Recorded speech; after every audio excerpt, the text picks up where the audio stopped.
KSU പ്രവർത്തകരെ കൈവിലങ്ങും മുഖം മൂടിയും അണിയിച്ച് കോടതിയിൽ ഹാജരാക്കിയതിൽ KSUവിന്റെ പ്രതിഷേധം തുടരുന്നു. ഇപ്പോൾ നിയമസഭാ മാർച്ചിൽ സംഘർഷമുണ്ട്. അവിടെ പ്രതിഷേധവുമായി എത്തിയ പ്രവർത്തകർക്ക് നേരെ ജലപീരങ്കി പ്രയോഗിച്ചു. ഇപ്പോൾ ആ പ്രതിഷേധം ഉദ്ഘാടനം ചെയ്യുന്നത് കെ മുരളീധരനാണ്. റോഷിപാലിന്റെ വിവരങ്ങളുമായി റോഷിപാൽ, സംസ്ഥാന വ്യാപകമായി പലയിടത്തും KSUവിന്റെ പ്രതിഷേധമുണ്ട്. ഇന്നിപ്പോൾ നിയമസഭയ്ക്ക് മുന്നിലേക്കാണ് പ്രതിഷേധം. എവിടെ വെച്ചാണ് ബാരിക്കേഡ് വെച്ച് പ്രതിഷേധം തടഞ്ഞിരിക്കുന്നത് റോഷി?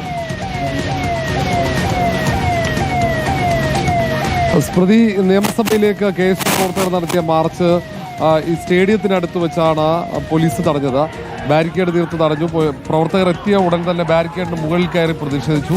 3 വട്ടം പോലീസ് ജലപീരങ്കി പ്രയോഗിച്ചിട്ടും പ്രവർത്തകർ പിരിഞ്ഞുപോയില്ല. KSU സംസ്ഥാന കമ്മിറ്റിയുടെ നേതൃത്വത്തിലാണ് മാർച്ച് സംഘടിപ്പിച്ചത്. വിവിധ ജില്ലകളിൽ നിന്നും പെൺകുട്ടികളടക്കം മാർച്ചിൽ പങ്കെടുത്തിട്ടുണ്ട്. വലിയ പ്രതിഷേധമാണ്. കാരണം പോലീസ് ഭാഗത്തുനിന്ന് KSU പ്രവർത്തകർക്ക് നേരെയും യൂത്ത് കോൺഗ്രസ് പ്രവർത്തകർക്ക് നേരെയും നടക്കുന്ന അതിക്രമങ്ങളിൽ പ്രതിഷേധിച്ചാണ് മാർച്ച്.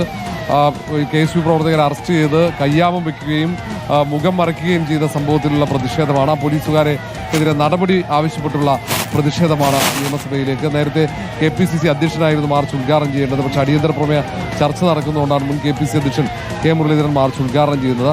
വലിയ രീതിയിൽ പ്രകോപിതരായി തന്നെയാണ് പ്രവർത്തകർ ഇങ്ങോട്ടേക്ക് പാഞ്ഞെടുത്തത്. നിരവധി വിദ്യാർത്ഥികളുണ്ട്. ഇപ്പോൾ ഈ പ്രസംഗത്തിന് ശേഷം വീണ്ടും അവർ പ്രതിഷേധം തുടരുമെന്നാണ് നമുക്ക് മനസ്സിലാക്കാൻ കഴിയുന്നത്. പലവട്ടം ജലപീരങ്കി പ്രയോഗിക്കുമ്പോഴും ശക്തമായ രീതിയിൽ തന്നെയാണ് ജലം ചീറ്റിയത്. എന്നിട്ട് പോലും പ്രവർത്തകർ പിരിഞ്ഞു പോകാതെ ഇവിടെ പ്രതിഷേധം തുടരുകയായിരുന്നു. ആ ജലപീരങ്കി പ്രയോഗിക്കുന്നതിനിടയിൽ തന്നെയാണ് കെ മുരളീധരൻ എത്തിച്ചേർന്നത്. ഇപ്പോഴാണ് പ്രവർത്തകർ ഒന്ന് അനുനയിപ്പിച്ച് ഇപ്പോൾ ഉദ്ഘാടന ചടങ്ങിലേക്ക് കടക്കുന്നത്. ഏതായാലും അല്പസമയത്തിനകം വീണ്ടും പ്രവർത്തകർ പ്രതിഷേധം തുടരും. പ്രതിഷേധം അവിടെ തുടരുകയാണ്. ബാരിക്കേഡിന് മുകളിലേക്ക് പ്രവർത്തകർ കയറിയിരിക്കുന്നു. പല തവണയായി തുടർച്ചയായി ജലപീരങ്കി പ്രയോഗം അവിടെ തുടരുകയാണ്. പോലീസ് നേർക്ക് കല്ലേറുണ്ട്.